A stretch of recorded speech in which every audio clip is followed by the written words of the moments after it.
Hey everybody, welcome to Unplug IT. I'm your host, Stephen Rose, and thanks for joining. This week, I am on site in Orlando, Florida for the Microsoft 365 Community Conference. I love this conference. It is all about community, bringing people together to help them to solve the issues that they're really trying to get answers for, especially around Teams, SharePoint, OneDrive, and Copilot.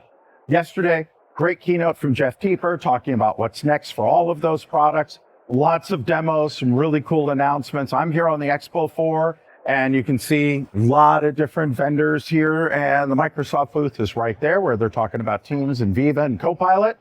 So I thought, let's sit down and talk with some of the attendees about what's important to them. Why are they here?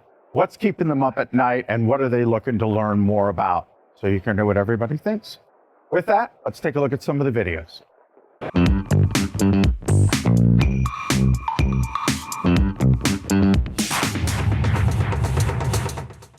Hey folks, we're still here at M365. JP, good to see you. How are you, my friend? Great to see you. Good.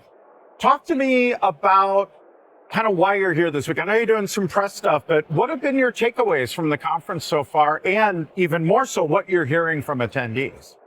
So I'm very excited to hear what is happening with regard to Copilot, where they're going with this. I'm the co-founder of Clip Training, which provides task-based videos and a platform to help end users to engage more with M365, adopt it to a greater degree. And I just did an entire course on Copilot. So I wanted to see what else is coming. Right. And I'm seeing things that obviously I can't dream of these things. Somebody else has to dream it. For example, they're doing things with their Clip Champ, where they're adding, more integrated AI into that. Interesting.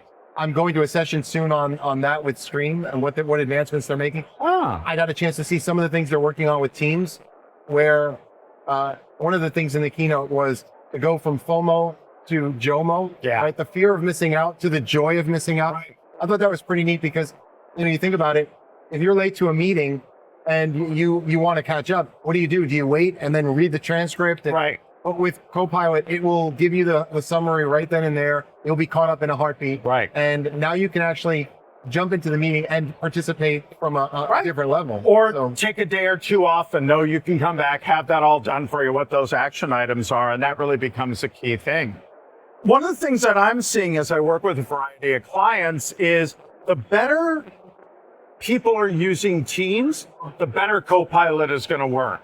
When they're not putting stuff either in Teams or OneDrive, or they're using group chats, which are not, captured by Copilot, things like that it's going to be harder for them to get the more value out of it. Are you seeing that? I am. And how are you, what are some of the things that you're seeing to help folks better leverage Teams as that place to get work done and holding all that content? So this is the challenge. It's just the continued challenge that people have of evolving from what they did yesterday to today. Right.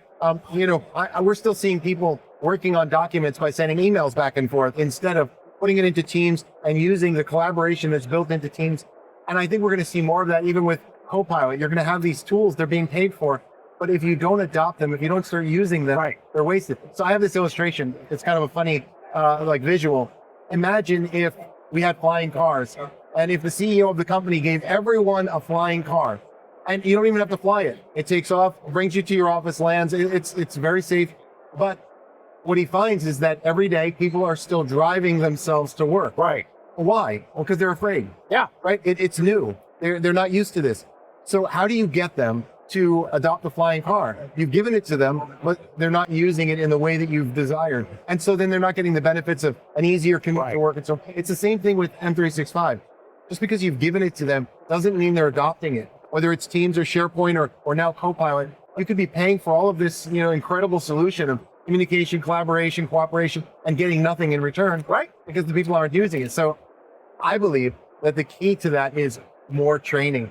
Oh, absolutely. That's the key. And it's not trying to do it all at once, but there's also honesty in that too, where, hey, yes, it will take you longer to get some things done for a little while. and all of this. Like one of the things I've told companies is you have to turn off attachments. They just have to be turned off. If you're still allowing that, it's killing you. Turn off the attachments. I agree. And anything that's more than 3 years old that hasn't been opened in 90 days, archive it to make Copilot work better. Yep. Turn on, the desktop redirect. All of these are really key things, and it's hard for people to accept it. But here's the other thing. As we're getting new, younger workers coming in, they don't see you using that. They're like, I don't want to work here. You guys aren't chatting with each other. You're not doing this. For me to go back and do this for kids who were born in the cloud, used to using cloud apps, you're going to get the opposite thing, and it makes it harder to retain great talent. That's very true. And I think that we still see a mixture of people in the world where they don't want to evolve, or they're just not evolving with it. And so you're right, that could actually create a barrier, a generation gap right within your own workforce. Right.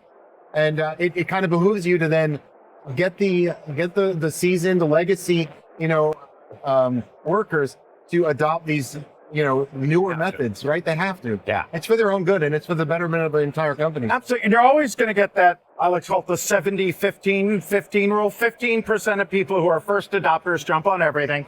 70% in the middle who are like, I like this, but. Right. And then you have the 15% that say, over my cold dead body. Right. Don't worry about either of those 15%. Don't make people that are happy happier. The people who are like never, don't even mess with it. Because when you start to move that 70% over, it'll drag over that last 15%, and your other 15% are happy, and they're going to share what's working for them. So I agree. it's hard. It's hard to do. What advice would you give somebody? Because you're also big in community. What is the importance of community and being a part of that? How has that helped you? Well, it is a community conference, so that's yes. why I'm asking No, that. it's interesting because actually one of the articles I wrote today was all about why you would even attend an event like this, especially in person. Right. And that community was a big part of the article, because it's more than just networking. It's more than just can I make connections that will benefit me, but it's also about finding ways to benefit others, right? I saw this interesting illustration on LinkedIn the other day. A professor dropped all of these balloons from the ceiling, and he told the students to find their balloon, and they couldn't do it in the time frame that he allotted. But then he changed the parameters, and he said, whatever balloon you pick up, find that person and give it to them. Oh, And it worked. And within 3 minutes, they had all the balloons distributed. It was a massive number. That's awesome. I love that. And the illustration was that really when we do for others, right? When we help others, which I believe that's my view of the community. 100%. To help others in the community. When we do that, it benefits us as well. Right? Absolutely. So I see even here, there's 3,000 people here or more. Yeah. And I see how happy everyone is, and they're meeting new people, they're finding new connections. And so I believe that events like this help the bonds together. Sometimes the even bigger ones like Ignite, sometimes they may feel a little too big. Yeah. There's a smaller venue. 3,000, that's not really small. No, but comparatively, yeah. But it's great because you also realize that the problems you're having, other people are having too, that you're not alone. And that's always been the biggest complaint about Microsoft is you're great at telling us why, but not best practices and what other people are doing. And these are things that you've done really well and Christian have done well, et cetera. And this is a great opportunity to hear that from some of your peers and even from some of your competitors. And people are really open about sharing, which is one of the things that I really love about this conference and what Jeff and Caruana and team have done here, which is great. Oh, it's great. It's been a great show. I'm actually at this event. I'm launching the start of a new Central Florida user group. Yeah. M365 user group. And we just started it. Myself and Heather Severino. She's a Microsoft MVP. Heather is great. We actually interviewed her earlier. Oh, did you? Oh, very good. She's a great friend. I've known her for 15 years. Did she mention the user group? She did not. What? We were talking about LinkedIn content and I'll get her training. for that. What is the URL? Let us know and we'll put it up on screen. So we're on Meetup, and it really is. It's just a Central Florida Microsoft 365 user group with dashes in between. So Got it. I'll give you the whole, We'll put it up on screen and we'll share it with everybody. We had our first in-person about 2 weeks ago. Yeah. And what we're going to do is for several months, we'll do virtual. And then every quarter, we'll come back in person. And as we grow the group, then we'll be excited to see more, faces in person, in Orlando. I'd be happy to be a speaker remotely. So great. just reach out anytime. Absolutely. Anytime. Yeah, no, that's perfect. Great to see you, my friend. Great Take to care. see you. Thanks, everybody.